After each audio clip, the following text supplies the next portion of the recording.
क्या आप weight reduce करना चाहते हैं तो सबसे पहले रोटी छोड़ दें, चावल छोड़ दें और मीठा छोड़ दें।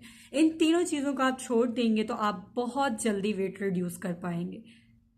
ये गलत बात है, ये आपने बहुत सी जगहों पे सुना होगा। मैं आपको ये गाइड करूंगी कि जब भी आपने वेट रिड्यूस के बारे में सोचना है या डाइटिंग के बारे में सोचना है तो आप कंसिस्टेंट रहें।